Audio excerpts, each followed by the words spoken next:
the circular economy really relies on maintaining the material quality for reusing, using the things for longer. So these trends are pushing more responsibility on the producer, because they have to incentivize and they need to make sure that the material is more durable, is longer lasting.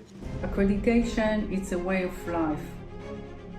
One of the actions that organizations are taking is to focus on issues of pressing importance. What the customers really want out of their accredited certification.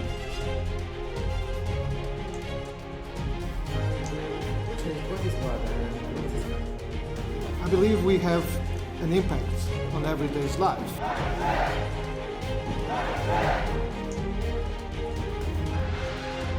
It's important to be inclusive. It is important really to be open.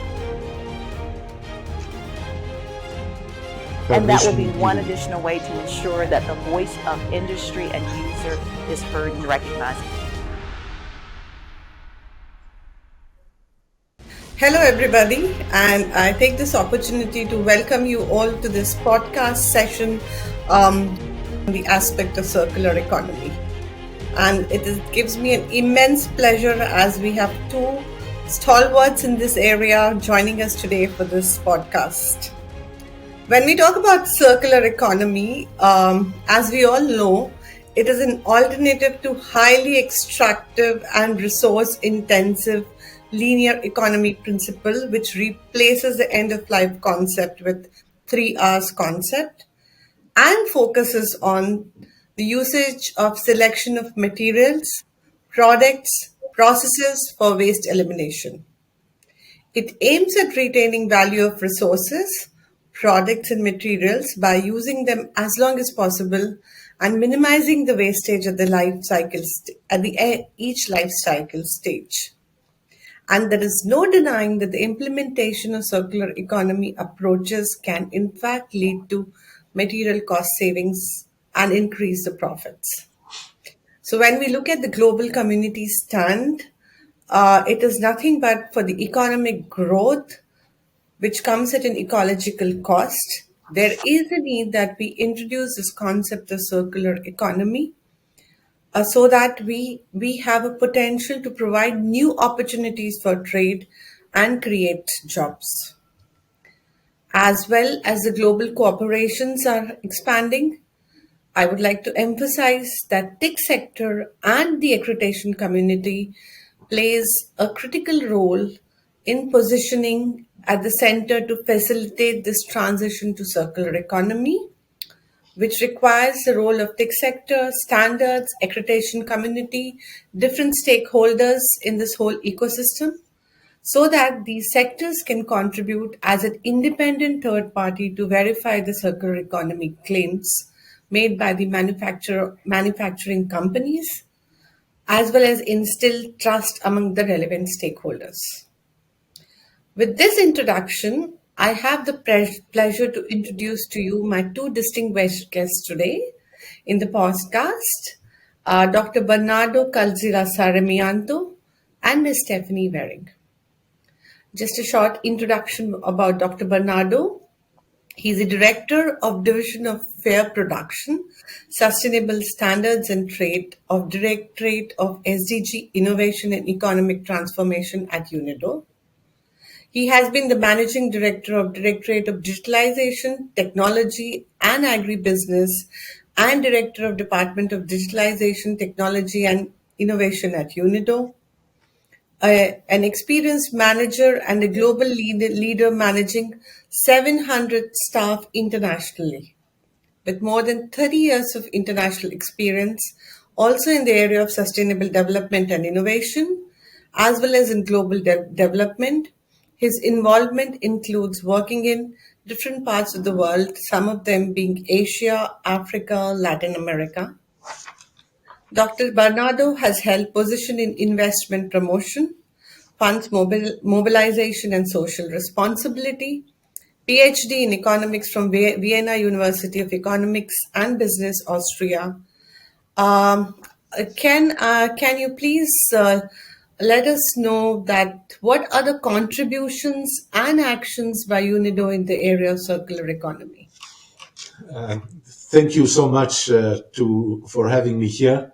Talking from UNIDO, the United Nations Industrial Development Organization, we look at in the area of industrial developments of three specific megatrends. Namely, you mentioned the exponential digital transformation, the shift from a more social environmental responsibility approach that was voluntary to more mandatory system. And yes, it is about the quest for achieving the net zero paradigm, zero emissions, and the energy transitions. So the production, use, and eventual disposal of materials, industrial materials, such as steel, plastics, aluminium, cement, account for a quarter of all global CO2 emissions. So we need to give the net zero paradigm a chance. Countries, businesses, we need to advance the circular economy, which is a powerful instrument, and the principles within to optimize the use and the reuse of the materials. You mentioned what is the circular economy, so let me go straight forward to what we're doing. Many UNIDO member states are preparing and undertaking legislative processes to enact laws, and we are supporting them in analytical and policy advisor. It includes, for example, in Uruguay, we have the Sustainable Circular Economy Law, and we have also been doing this in partnership with the PAGE, the Partnership for Action and Green Economy, and UNIDO. We have a more concrete program at a lower level. This means meso and micro level, Global Eco-Industrial Parks Program. And this we are implementing together with Switzerland, and we are helping to integrate industrial circularity into laws, regulations, but also into the parks. And also we are working in interministerial groups. And this leads us to consensus building, coordination, standardization. We are part of the standardization process that is happening in ISO, in TC 323. And we have been also at the national level helping in the establishment of national standards for circular economy. One good case is in Egypt. We have been developing together with the authorities there a standard for the bioeconomy. The partnerships for us play a very important role, and this is why we have been organizing a number of consultations on the circular economy, which is a dialogue with the member states to exchange best practices, facilitate global discussions. And here also we have been starting to introduce the topic of accreditation, conformity assessment, certification, and the link to our quality infrastructure topic. Also, I would like to mention we are founding member of the Global Alliance on Circular Economy and Resource Efficiency, and we launched this coalition in Latin America. We're working also in best practices for SMEs and our technical cooperation programs. And in the switch to the circular economy value chain, and this I would still like to emphasize, we are working on electronics, textile garments, and plastic, because you introduce and you really make the circular economy happen when you go down to the production level, to where the production is happening, so that you can apply the practices. So we're starting from the policy level through strengthening the institutional and the partnership towards the economic practices. These are just some examples of what UNIDO is working in relation to the circular economy. Thank you. Thank you, Dr. Bernardo. I see a vast array of activities which UNIDO is into, like from supporting in the area of standards to the conformity assessment network to supporting the Global Alliance on the Circular Economy, as well as supporting the industry. So, which is in fact, we see that there's a lot of activity proactively being done by UNIDO, and there is an active stakeholder cooperation and collaboration which you're undertaking.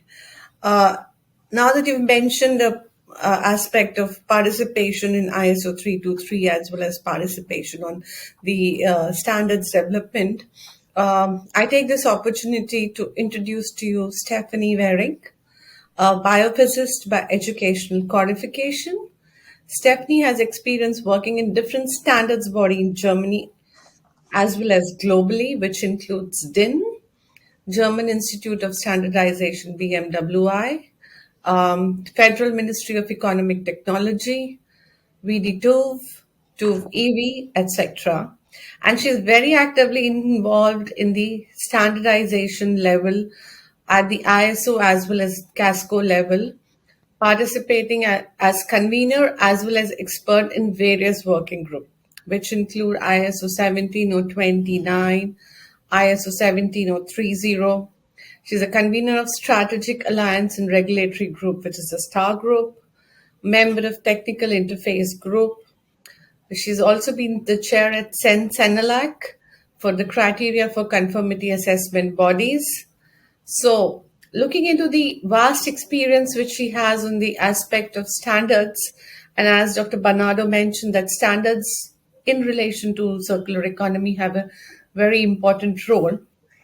My question to you would be, as the ISO Casco Star Chair, can you please update us on the standards Casco is developing on this important topic related to circular economy? Yes, gladly. Thank you, Aparna, and thank you for allowing to broadcast what we do at Casco.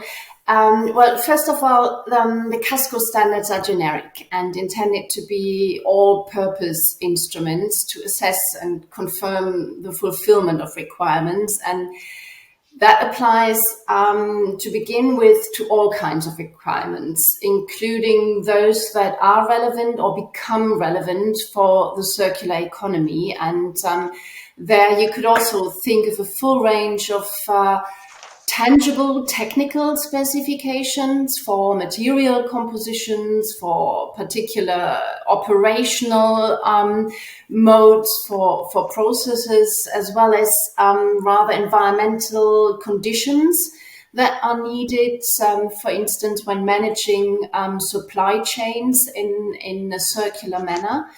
And last but not least, general expectations that come with the idea of a circular economy, and that could be that things are actually repairable or that recycling is indeed feasible. And the latest instrument to this very generic toolbox Casco developed is relating to requirements regarding reliable information. We found that this becomes more and more, and particularly in the circular economy and sustainability area, the traded goods to rely upon. And in that regard, this new Casco standard defines the assessment bodies who are confirming given data and information. But it doesn't really end there. The generic provision might, but as standardization works, usually hand in glove with the real life developments and market needs, we're currently discussing whether more guidance on applying this new type of assessment, that is validation and verification of claims of data and information, is needed and should be provided by Casco. So that's what we have, and that's what we are currently discussing to potentially develop. And within the STAR group you mentioned, a policy group of Casco who does not necessarily, or not at all indeed, develop standards, but where industry and regulators meet and openly discuss in a platform round forum kind of setup what's needed and where conformity assessment meets market needs and consumer needs and industry needs. There we took the broader angle of the application of all types of conformity assessment, that is not only the latest development in validation and verification, but as well the long-standing testing and inspection and certification tools, to circular economy and find use cases, explanations, highlights, model situations where conformity assessment could contribute to build the trust that the things are actually what they are supposed to need to be, which is needed in any setup, and in the circular economy just being one very prominent example. So this is what we do in general and in that STAR group in particular to enhance knowledge, raise awareness, meet stakeholders, and highlight the opportunities conformity assessment can provide for those who have to make decisions. And by decisions, I mean all of them. Those the governments, the regulators have to take when setting the rules, those investors would make when deciding to spill money into particular economic sectors or areas. And finally, you and me, when standing at the shelf, being a consumer and deciding what to buy and how to consume. Yeah, thank you, Stephanie, for giving that input. That the STAR group it's like the industry as well as the regulators and the other stakeholders meeting together to apply the concept of conformity assessment, the different standards related to that, to circular economy, which is quite interesting actually to learn. But can I also, as you know, and as we understand that ISO is also working on a technical committee, which is ISO TC 323. So can you please elaborate on the work and the purpose it intends to achieve? Yes, certainly.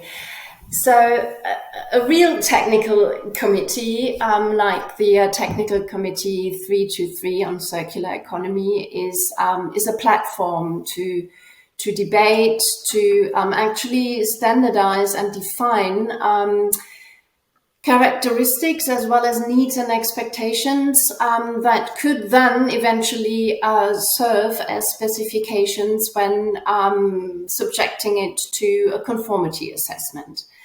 And in that, such sector standardization is a little different from the generic tool-making workshop and the policy group CASCO could be considered as. However, that TC 323 is quite horizontal. Circularity is sought in so many areas or sectors. You could think of individually repaired or refurbished consumer gadgets to waste and turning waste into energy. And TC 323 really aims at this very big picture.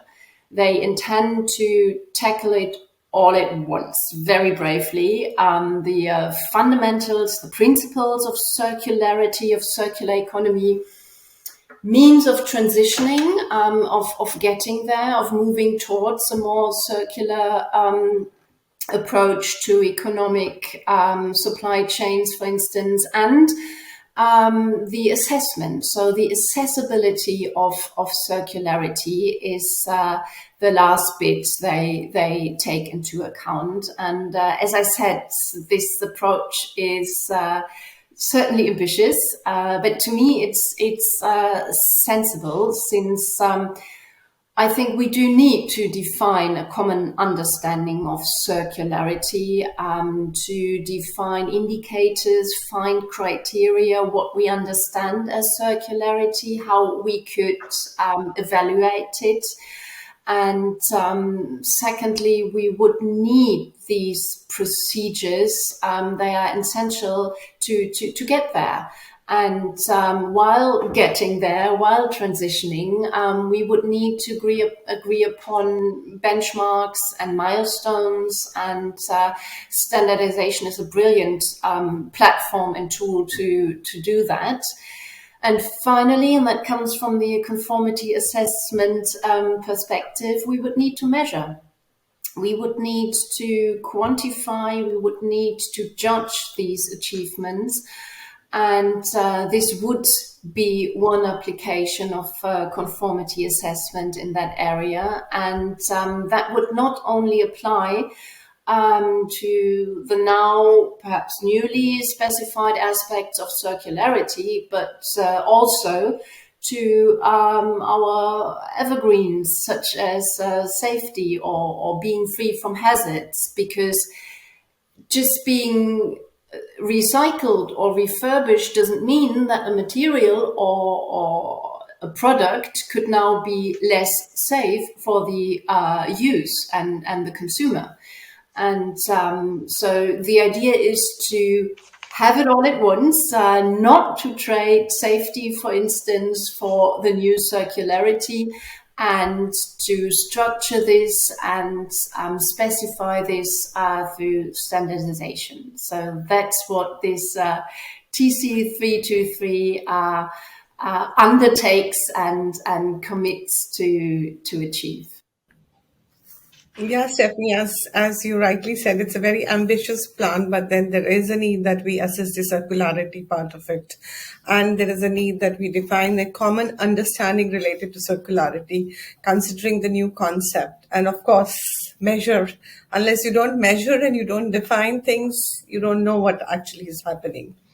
So as we understand that the circular economy works on three principles: design out waste and pollution, keep products and materials in use, and regenerate the natural systems.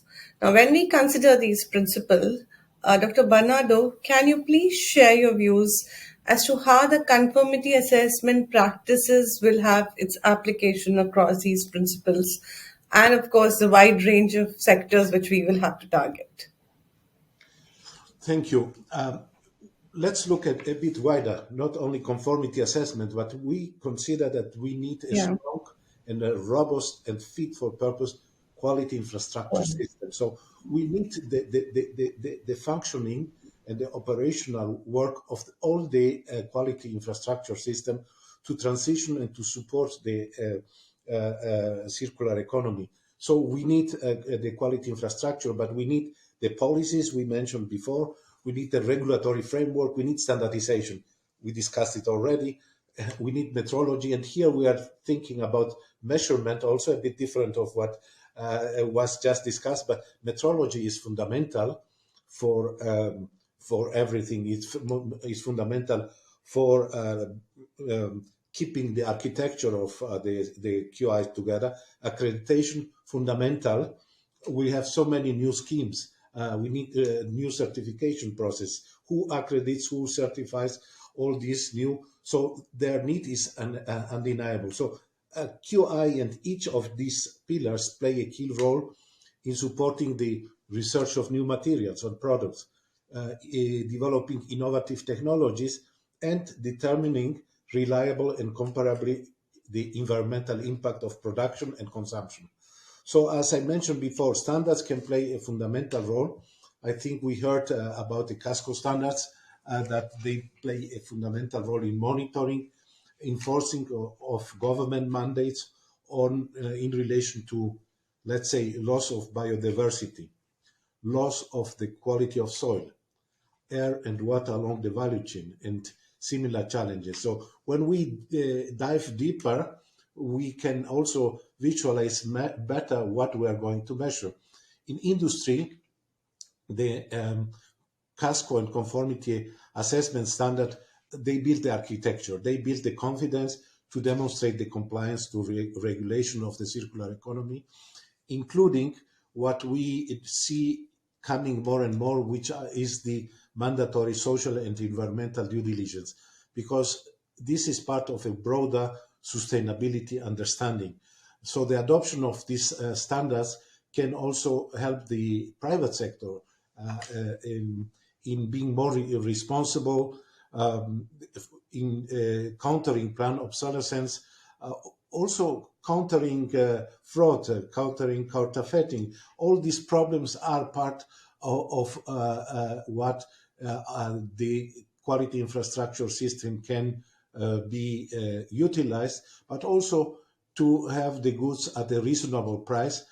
Repairing, including reusing, requires also an economic efficiency. Finally, also moving to the next level from standards to the services. The conformity assessment services are fundamental to bring forward the economy. We need to create a link between technical standards, product, services, processes in the real life. So we have an example, eco-design approaches aiming to support circular products. They have to be captured first in standards, in definition, models, and criteria. But then we need to establish test methods, conformity assessment frameworks to evaluate the material, energy, water footprint, and then we can start talking about how these products are becoming circular. And then we need also clarity on communication and reporting about the various contexts. So the circular economy relies also on the use of secondary raw materials. But how are we making sure that we are recovering through recycling these materials and that they are of good quality? The properties and test methods should also define the characteristics of these secondary raw materials to support through information and trust. So this is also done with the support of conformity assessment mechanism schemes for this type of material, and the establishment of the necessary conformity assessment capacities to transition from conventional production to these environmental practices has to be also adjusted and adapted, especially in developing countries where we are still facing a lack of understanding of these new concepts. Let me just mention, UNIDO has been very active in the area of, for example, in South Africa, in the developing country. We have helped the establishment of the first ever accredited national biodegradation testing laboratory.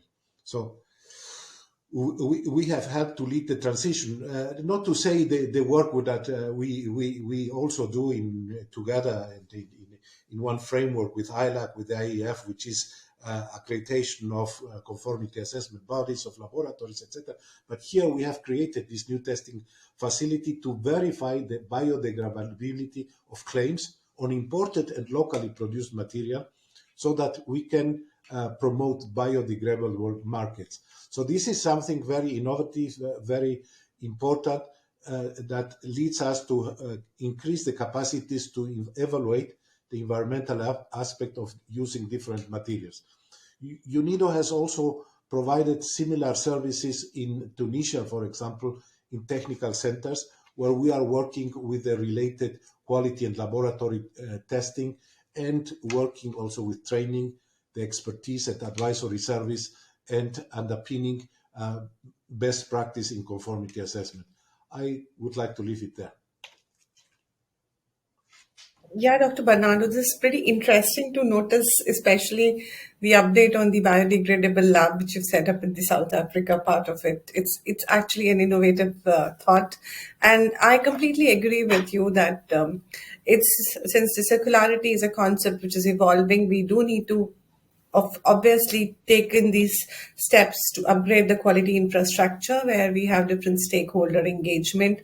Also, the focus could be on the developing economies where the concept is completely new. So we need to also pitch in our efforts to upgrade those concepts by best practices, trainings, etc.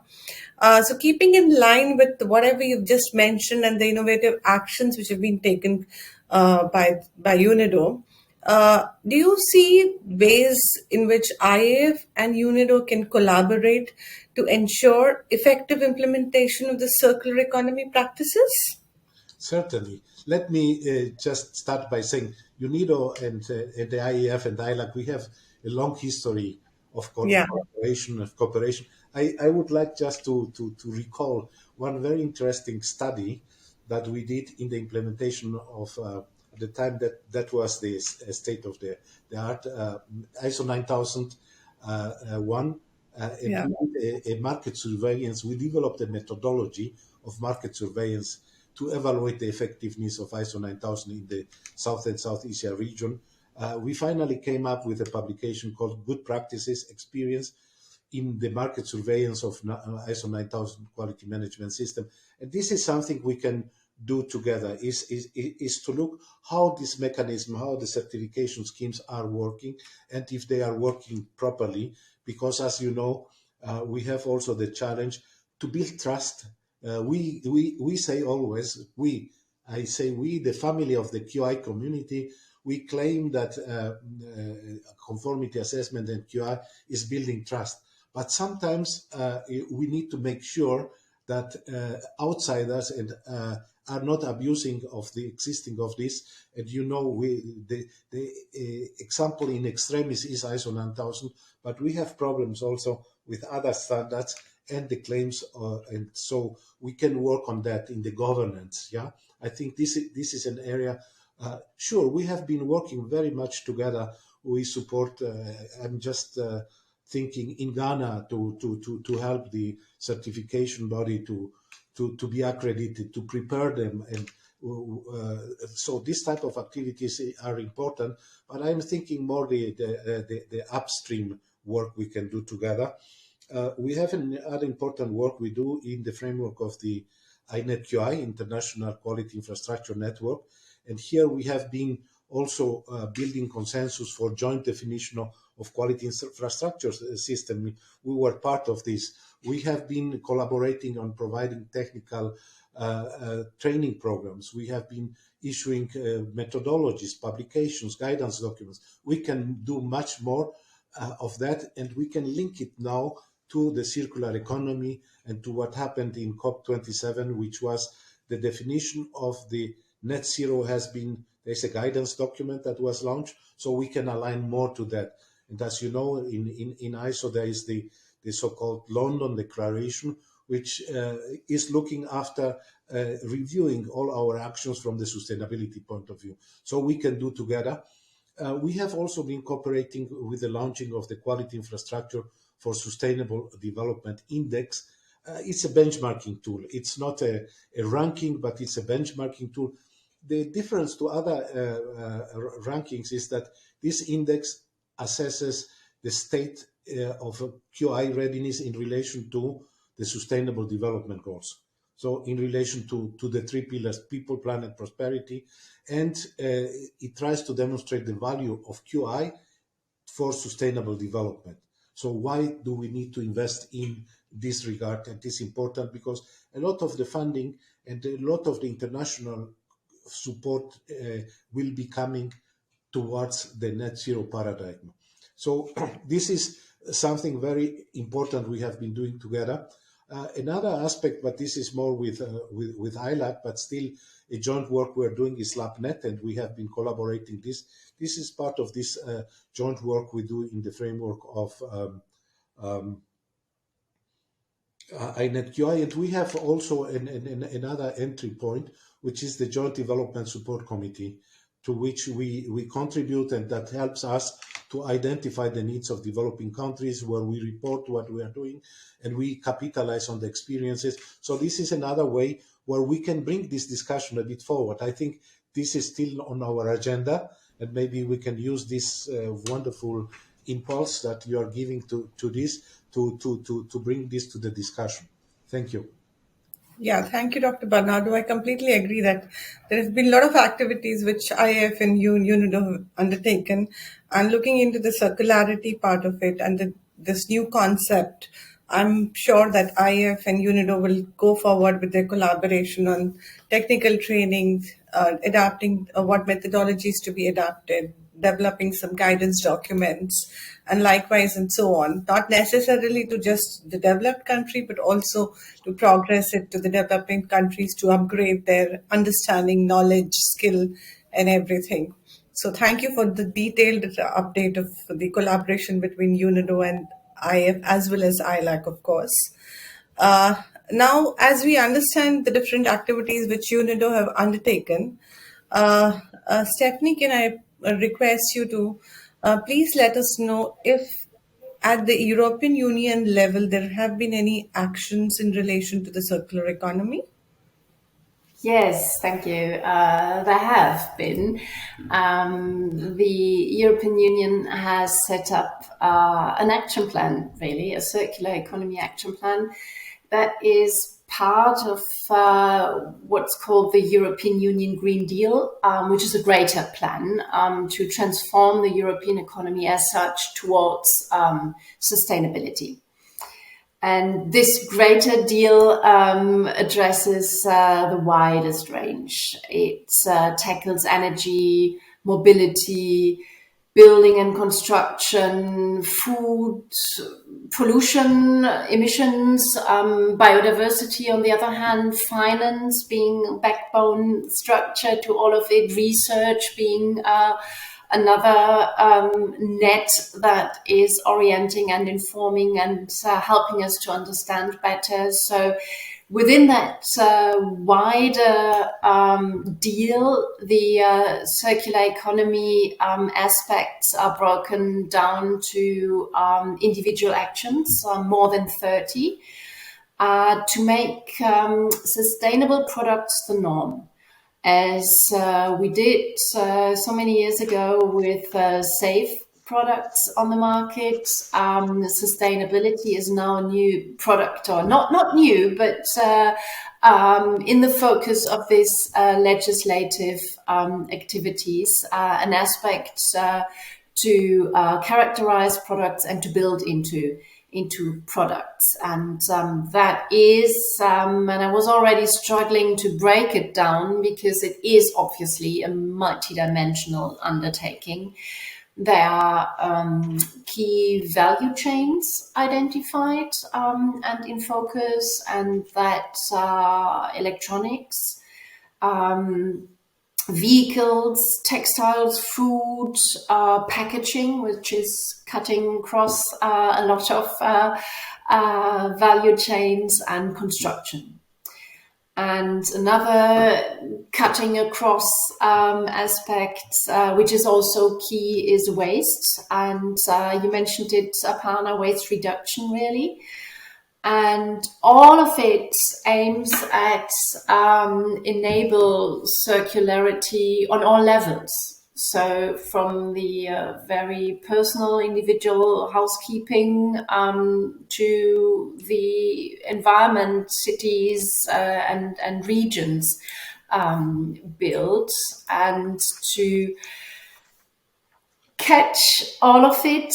And as for the actual regulatory craft, this would imply the revision, or it does imply the revision of existing legal acts towards empowering the consumers by providing better information, better product information, so to splice that into consumer law. And on the other end, to have a more modern regulation when it comes to waste. But revising what we have doesn't really do the trick. There's also new legislation needed, mostly aiming at transparency, that relates to disclosure of information in the context of sustainability or relating to sustainability. And that is at the same time to harmonize criteria in order to be able to categorize what is circular, what is sustainable, what is understood, and how can I act upon as a consumer, as a buyer, as a B2B relationship.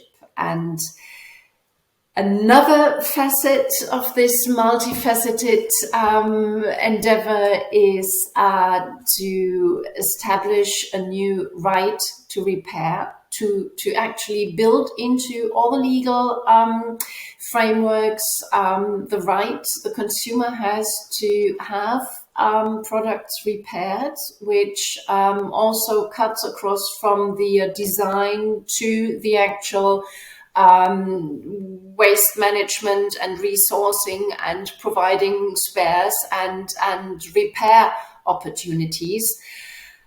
And so this would be the last projection of this matrix that would consider to target many economic focal points in order to make it work. Mechanisms would be needed for jobs and skills, new jobs perhaps, different jobs, new skill sets.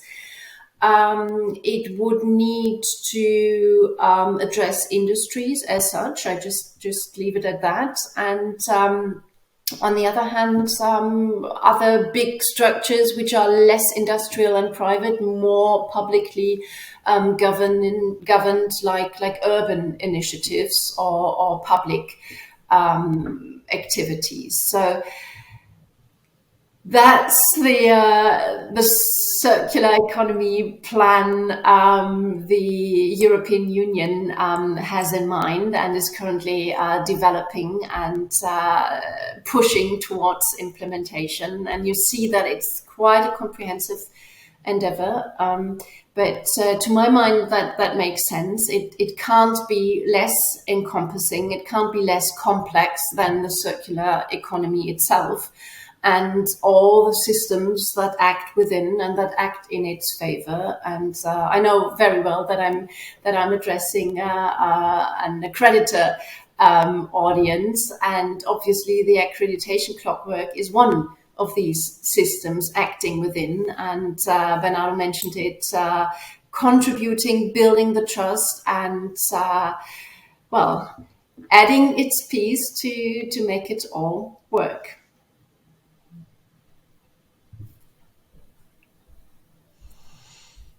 Yeah, so I think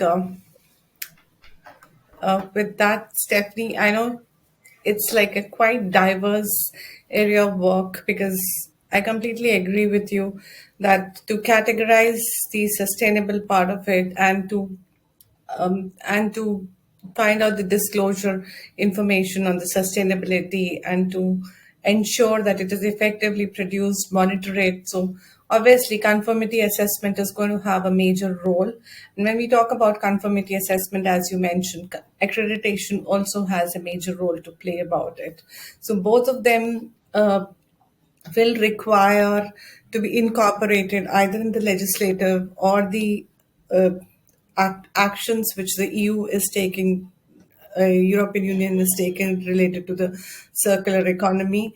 Do you want to highlight any further actions on this area, or do you think that whatever green claims and the carbon emission measurement and the waste production measurement are some of them which are sufficient, or would you like to have your views expressed? What further could be done in this regard? Well, in a nutshell, I would say we need to do it right, because if it's all about confidence and trust, we would need to have reliable and trustworthy results and conformity statements, and that's easy said, but as we all know, not easily done, and but feasible. We're experts in that activity, but it requires a lot of ingredients. We do need standardized and reliable and robust, accessible requirements. So that is, if you ask me what needs to be done, we really need to characterize and specify and break down our needs and expectations to something that is accessible and that can withstand the challenge that it is robustly done and reliably done and reproducibly done, and that the results are comparable, because the ultimate worst case in all of it, and that relates to consumer decisions as well as investors spending money and regulators setting frameworks, is that we build on something that is not actually what's supposed to be. And I I am very careful with keywords like greenwashing or rainbow washing, but that would be the ultimate worst case. That a lot of energy is engaged and invested, and the output is meager. So we would need to set this up according to a robust structure, which we do have. We do have. You all know that, and you're working with it daily. But it needs to be at its core in order to provide what we strive for. Yeah, I agree. We do have a robust structure, but as you mentioned, your keywords like robust, standardized, accessible requirements, these are something new which need to be built in for the circular economy concept. And we need to be very careful in doing that because it does have that element of that five-letter word trust, which is actually of key importance. So, in similar lines, can I seek the views of Dr. Bernardo as well as to what would be the way forward steps you feel related to ensuring this trust factor in the QI infrastructure of the circular economy? Thank you. One important element I think that needs to be highlighted, because we talked about policy and higher levels, but we need to bring it down to the production level. And when we see there that the circular economy really relies on maintaining the material quality for using the things for longer. So these trends are pushing more responsibility on the producer, because they have to incentivize and they need to make sure that the material is more durable, is longer lasting, that there are more materials can be reused. So we have been in the last years witnessing a growing interest in what it is called the reverse supply chain, which is precisely referring to the backward flow of materials and products as opposed to forward supply chain. So with this reverse supply chain, products at the end of the life cycle are reprocessed and introduced back into the forward supply chain. So this process is first of all under the responsibility of the producer, but he needs to have the elements to assess that, because this is what will help to expand the circularity. So quality of the reprocessed product or materials becomes the decisive element, the decisive factor to use this new project and to define the limits of reuse or of the resources. So this is a very important element that we need to look at. Secondly, we can look at an example on wastewater. Wastewater contains many components, phosphorus, nitrogen. So, but there are also pollutants. Yeah. So you have both. You have to recuperate, reuse part of that and recover, but also because you want to use this recovered water for irrigation or for other industrial purposes and even for drinking water. But if you want to maximize the efficiency of this quality supply, you need to verify and you need to implement proper quality assurance to produce this quality output you are looking for. So another very distinctive case that illustrates this is where UNIDO is working heavily is on waste electrical and electronic equipment, e-waste. And there we have a lot of toxic compounds such as lead, mercury, cadmium, brominated flame retardants. And here it is a problem also in the use of the resources, because if we do not recover properly, we're not optimizing the use of this material. Minerals are becoming more rare, and we know that they are damaging the environment in the way they are being produced. The conditions to produce any of these materials, be it lithium or etc., probably have strong social and environmental aspects. So we need to look much deeper. So this is why this process of eliminating the toxic compounds can really be very, very important to be careful, because the toxic compounds can leak into the water, can leak into the soil. They contaminate with this waste electronics the landfills, and can be incinerated. So the adoption of quality standards for us is very important because of the negative environmental aspects, the risk for human health, and we even don't know what is happening. So this is something that is part of the more traditional environmental pollution control aspect, but we need to take it into account in this new concept of circularity. So quality management principles are the right way that can help circularity. And I always say these are the basis. To have a management system is the basis, and you can then adjust to the needs, be it innovation, be it environment, be it IT security, because that's another aspect we're not touching, all the problem that the digitalization brings about.